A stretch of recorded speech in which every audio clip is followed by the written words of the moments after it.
Now we're about to go ahead and unbox that tropical 3-in-1 made by Jingo Jump. So let's go ahead and take a look how that turns out.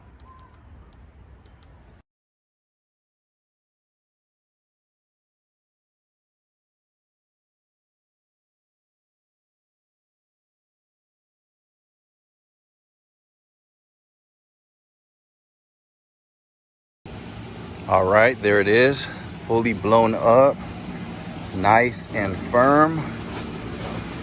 We're gonna go ahead and take a look at the inside.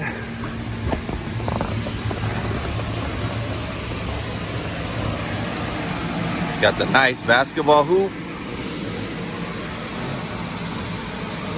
Got the nice ladder, which goes down into the pool, and a nice jumping platform. All right, so we're inside the tropical 3-in-1, and I'm gonna say this jumper is literally a 10 out of 10. Make sure you guys go check out Jingo Jump.